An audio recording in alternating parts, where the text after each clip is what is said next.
Salut tout le monde, j'espère que vous allez bien. On se retrouve oui pour une vidéo. Et déjà, première chose, si vous êtes fan assidu de la chaîne, et je vous en remercie, vous avez pu remarquer qu'il y a une légère petite différence.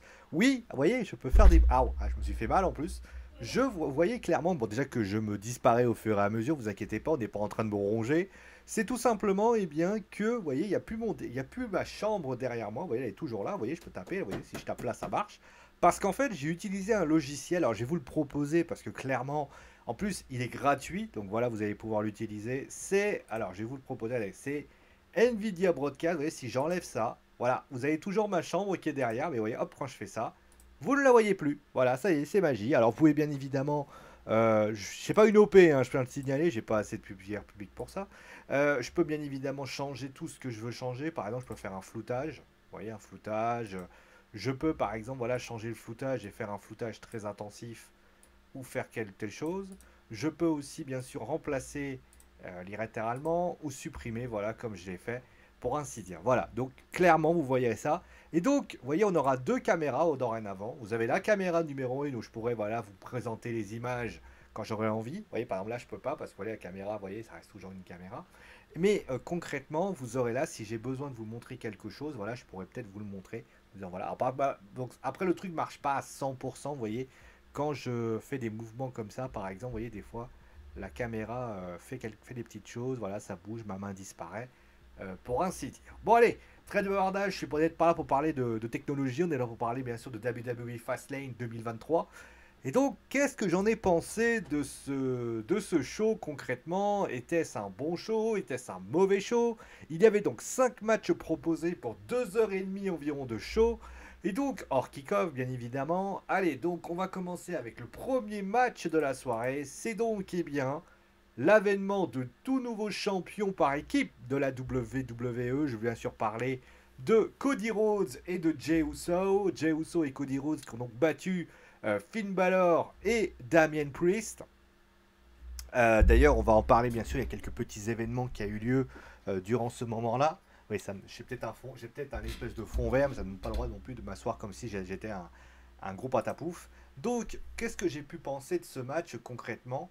Bah, j'ai trouvé que le match était bof. Enfin, d'un côté, j'ai envie de dire, il était les trois matchs par équipe. D'ailleurs, on pourrait les mettre ensemble. Les trois matchs par équipe qui ont été proposés donc lors de ce pay-per-view à Fastlane n'ont pas été pour ma part extrêmement intéressants. J'ai même trouvé notamment que c'était assez mauvais. Voilà. Et ce match-là, c'est-à-dire ils ont été copiés. En fait, on avait quasiment la même chose. C'est-à-dire qu'on a un lutteur face qui se fait dominer. Après, ils reviennent littéralement dans le match. Par la suite, le match fait que bah, finalement, Finn Balor et Damien Priest, il y a un petit côté, voilà, ça part un peu dans tous les sens. Et ensuite, eh bien, finale, eh bien, tu as un gagnant. Qu'est-ce que je voulais que je vous dise, moi? Je peux pas faire plus simple, je peux pas faire plus compliqué. Donc voilà ce qu'il en est. En tout cas, après, il y a eu notamment un événement qui a eu lieu lors de ce match. C'est bien sûr la mésentente, encore une fois, entre JD McDonagh et Damien Priest, puisque JD McDonagh a tout bonnement frappé la jambe de Damien. Et donc par la suite, eh bien, bah, ça a permis notamment au Judgment Day, enfin ça a permis à Jey Uso et à Cody Rhodes de gagner, pour ainsi dire. Après, il y a un truc qui me gêne dans cet événement-là, c'est en fait, comment dire, il y a plusieurs choses qui me gênent. Alors le match en lui-même m'a pas plu, voilà, j'ai trouvé, alors tous les matchs par équipe, de toute façon je vais pas commencer à développer. Pour moi, la qualité des rencontres par équipe, je sais pas, à un moment donné, les mecs, quand c'est mardi, qu'il y a la AEW qui est en concurrence, les mecs se disent, peut-être qu'il faudrait ramener John Cena, l'Undertaker et tout ça. D'ailleurs, ça, à la limite, c'est aussi une démonstration aussi que, à un moment, on peut dire ce qu'on veut, mais il y a quand même une certaine inquiétude quand il y a notamment un show de la AEW qui traîne dans les parages.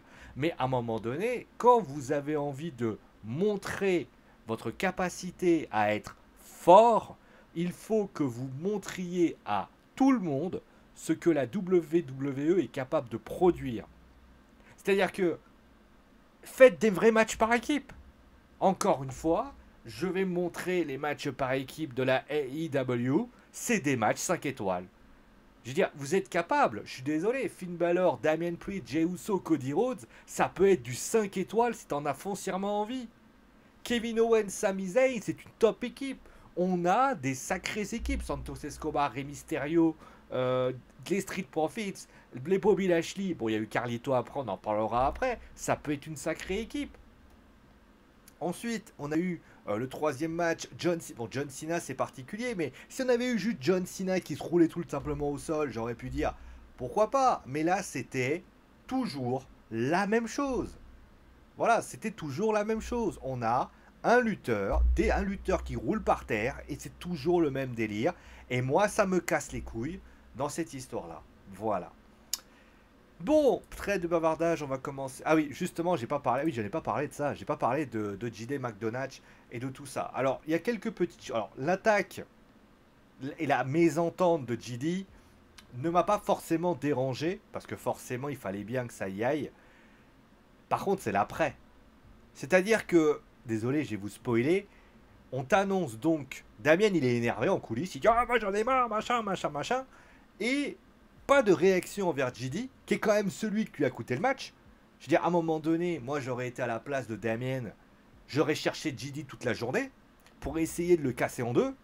Mais le pire dans cette histoire, c'est que JD, c'est même pas JD, c'est qu'en fait, t'as Damien qui fait moi je veux une ceinture, je veux une ceinture. Et après, vous avez, à ce moment-là, vous avez Rhea qui lui prend la mallette, qui lui dit pas ce soir. Et Balor a l'air d'être cool la life. Son pote vient de lui coûter, sa ceinture, il est en mode super cool. Et moi j'ai dit ça, j'ai dit non, c'est ridicule. Et ça confirme ce que je disais depuis le début. La WWE ne peut pas parce qu'il y a War Games. Et c'est ça le problème. Mais à la limite, j'aurais été à la place du Judgment Day. Tu vas voir que lundi, JD va apparaître. Non, ça va pas. Ça ne va pas, ça n'est pas intéressant, ça n'est pas pertinent et ça n'apporte rien. Deuxième chose aussi à indiquer. Qui avait-il dans le pay-per-view en même temps que Jey Uso? Vous allez réfléchir 2 minutes, hein, vous allez trouver. Un mec qui s'appelle Jimmy Uso, je crois. Pourquoi Jay... Bon, attendez, en plus je peux le faire. Pourquoi Jay, qui est là, n'a pas été attaqué par son frère? Par ses frères? Non? Ça aurait pas été une super idée de mettre Jey Uso en difficulté? Avec un Cody Rhodes tout seul? Et que Jay arrive plus tard? Non, ça aurait pas été possible. Voire même, allez, on va être gentil. Les deux se font attaquer, c'est Sami Zayn et Kevin Owens qui prennent leur place. Allez, allez. Parce que aux dernières nouvelles, je sais bien que vous n'avez pas envie que Jimmy et Jay se regardent, mais excusez-moi, à SmackDown, c'était le nez au milieu de la figure, parce que Jimmy a complètement disparu. Mais à un moment donné, Solo Sikoa aussi. Non, je suis désolé. D'ailleurs, je sens tellement le truc, c'est... Ils vont te faire apparaître un Jimmy Uso, Solo Sikoa, qui pour ainsi dire, et je serais même pas surpris de voir les pertes des ceintures face aux deux autres. Ça serait tellement étonnant. Bon bref, c'est un Crown Jewel qui arrive et je sais pas pourquoi je sens le truc, je sens la douille arriver. Mais je suis désolé. Encore une fois, vous voulez protéger vos storylines, c'est fait de manière nullissime. Et ça n'a aucun intérêt. Voilà. Bon, passons à... Alors que je deviens... Alors pour ceux qui se demandent pourquoi je bouge dans tous les sens et pourquoi ça s'efface, parce que tout simplement le fond vert, bah, il n'est pas activé. Vous voyez, je peux faire ça, vous voyez, je peux bouger. C'est pour ça, quand je bouge, en fait, ça fait apparaître certaines choses. Voilà. Parce qu'en fait, ça attire... En fait, le fond vert tel qu'il est là, en fait, ça donne que le côté vivant. Donc forcément, si je bouge comme ça, vous voyez, ça fait des choses. Voilà. C'était la petite information de la soirée. Vous inquiétez pas, vous verrez pas ma chambre. On va tout avoir, monsieur. Bon, allez, on passe maintenant à la suite avec le match entre la LWO contre les Street Profits et Bobby Lashley. Je vais pas revenir sur la qualité du match. Vous verrez justement entre Cody et Jay. Ben, désolé de le signaler, mais on va encore me dire que je suis relou, que je suis pénible, que je suis du genre à faire le côté pénible. Mais c'était pas, dans la construction, ça va pas. C'est-à-dire que, en fait, je vais expliquer les choses pourquoi ça va pas. À Backlash, c'est ça, oui, à Backlash, Carlito arrive par surprise et va aider Bad Bunny. Il y avait une forme de cohérence parce qu'en réalité, la WWE n'avait pas annoncé, entre guillemets, la présence de Carlito. Et en plus, on était à Puerto Rico, donc on avait quand même une certaine cohérence vis-à-vis du fait que Carlito était là. Là, nous sommes à Indianapolis, d'accord? Nous sommes à Indianapolis. Indianapolis, pour ceux qui ne savent pas ce que c'est, tiens d'ailleurs, maintenant que je peux vous faire une carte du monde d'ailleurs, si je vous dis Indianapolis, hein, voilà, c'est... Attendez, je peux vous trouver ça, hein. C'est dans l'état de l'Indiana. C'était ça, attendez, on va tout de suite regarder, hein, vous voyez, moi je suis quelqu'un d'assez, vous voyez, je suis quelqu'un de juste, hein. On était donc à l'Indianapolis, en Indiana, aux États-Unis. Pour ceux qui ne savent pas ce que c'est, justement, je vais aller sur Google Maps. Tiens, d'ailleurs, vous allez venir avec moi, tiens. Ah, j'en ai marre, hein, j'en ai marre. En plus, maintenant, je peux faire ça et... Ah, ça n'a pas marché. Forcément, ça marche pas. Ah bah oui, parce que... Voilà. Voilà. Bah non, ça marche pas. Eh, mon... Pourquoi quand j'essaie de faire des trucs, ça marche pas? C'est nul. Bon, ça marche pas. Bon. Écoutez, ça marche pas, voilà. Donc, attendez, on va essayer de le faire là. Ouais. Bon, pourquoi tu veux pas que ça marche? Ah, voilà, ça marche. Donc, voici l'Indiana, hein, voilà, vous êtes derrière, vous voyez, full house, là, vous avez ici. Hein. Et, c'est trop bien d'être transparent, on peut faire ce qu'on veut. Donc là, je vais reculer, vous voyez, je vais reculer. Donc là, on recule. Donc, c'est là, hein, vous voyez le petit trou, le petit... Alors, il y a ma tronche, vous voyez là. C'est ça. C'est bon, hein, je peux vous le décaler, je vous le décale, vous voyez, il est là. Donc, à partir de là, on va faire un truc qui s'appelle l'itinéraire. Et je vais aller taper Puerto Rico.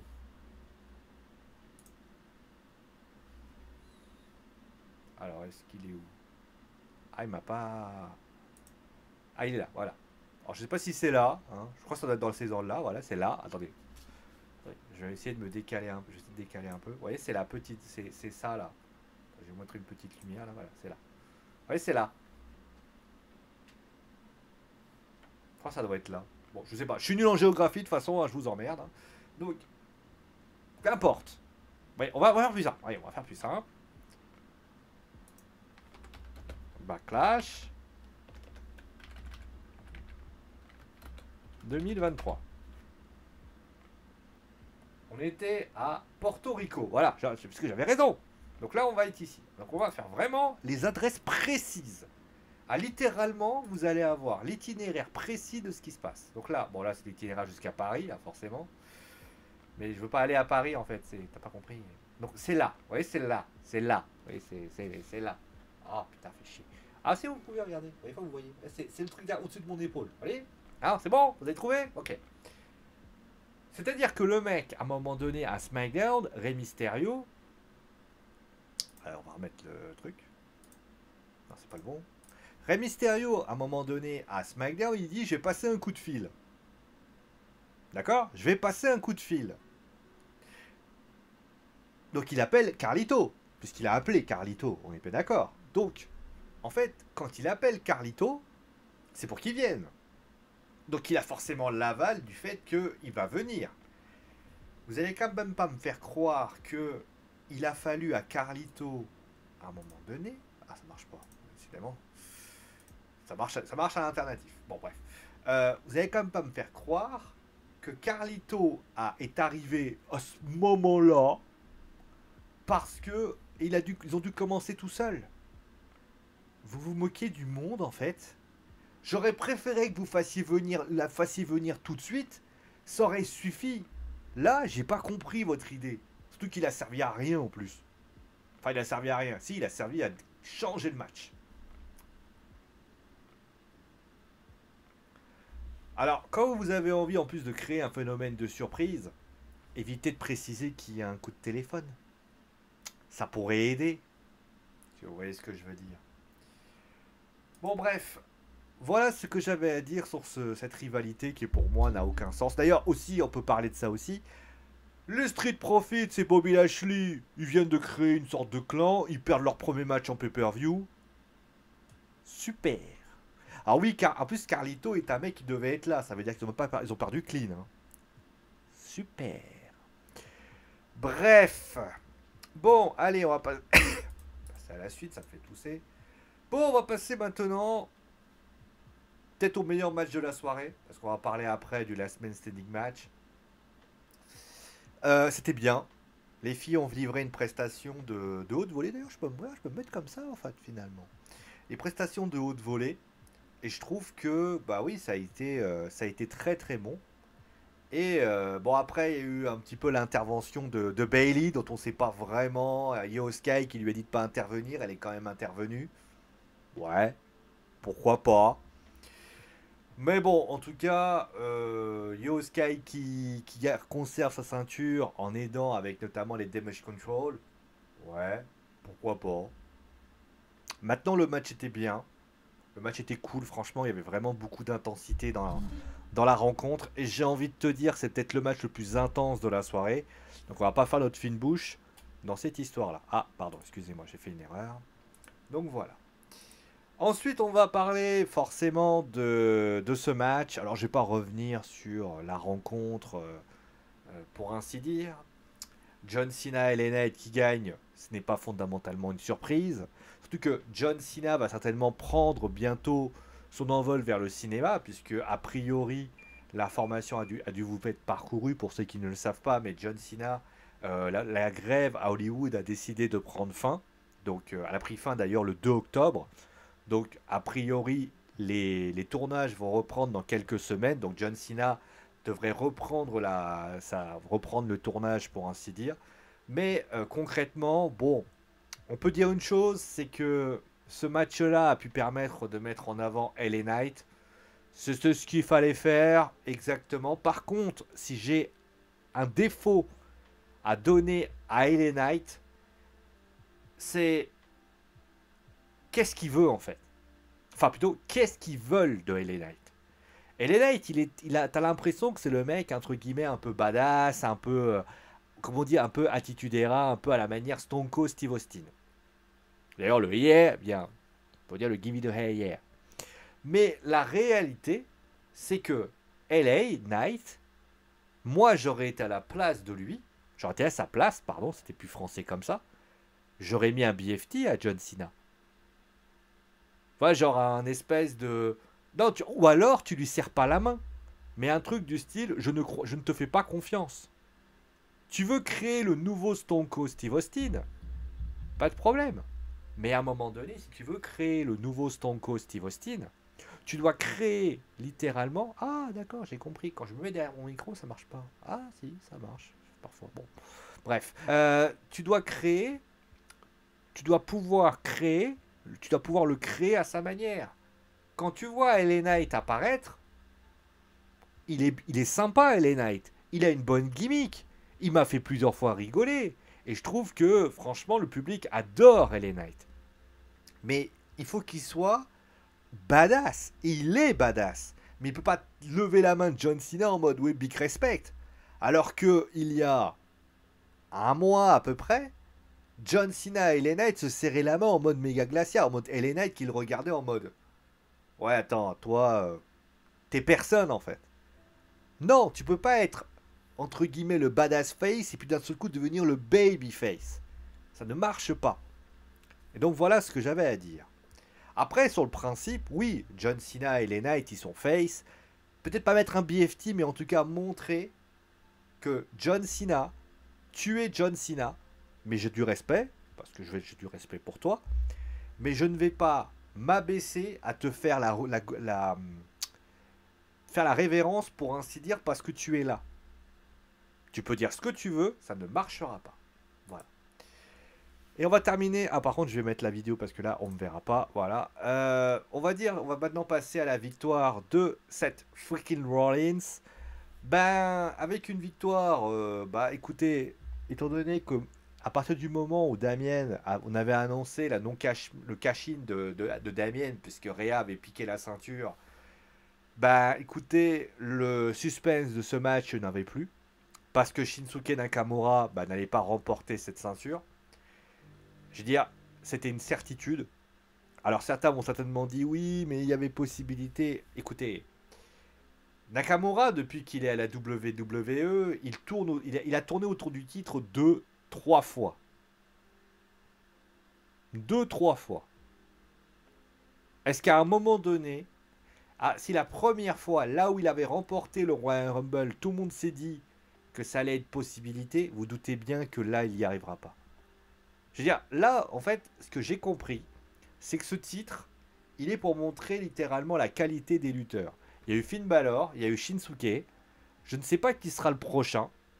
Pas vous dire. Est-ce que ça sera peut-être quelqu'un d'autre? Mais il y a une certitude. C'est que Damien, dans cette histoire-là, ne m'a pas... Le fait qu'il l'annonce comme ça... Alors vous allez me dire, ouais, mais si on le savait pas, on aurait toujours espéré qu'il cache. Mais c'est un last man standing match. Vous savez, attendez, vous savez quoi? Je vais vous faire un scénario là maintenant et vous allez voir à quel point on aurait pu créer ce match comme un espèce de momentum où toutes les rivalités auraient explosé. Vous voyez, on va faire un truc dingue. Vous voulez un truc dingue, on va faire un truc dingue. Seth Rollins, il affronte Shinsuke Nakamura. Le match a lieu, etc. Pendant le match, Damien arrive, non, le Judgment Day arrive et décide d'attaquer Seth Rollins dans l'optique de le détruire. À ce moment-là, Nakamura attend ça. En fait, il se relève.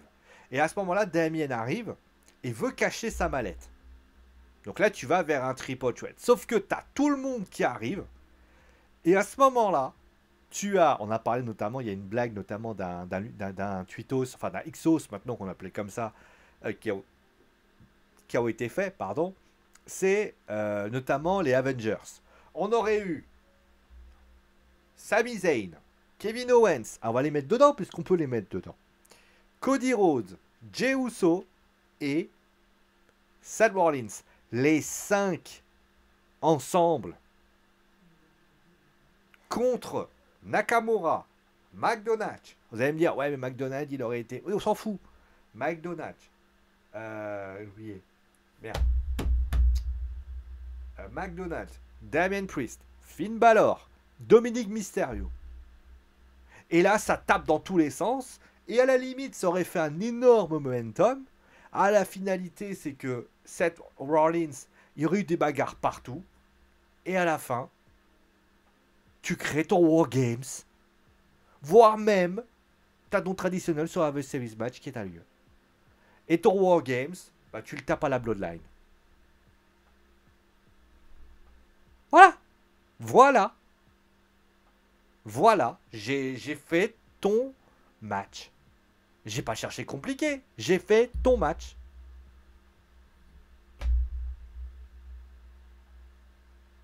Je sais pas ce qu'il fait le mec. Attendez.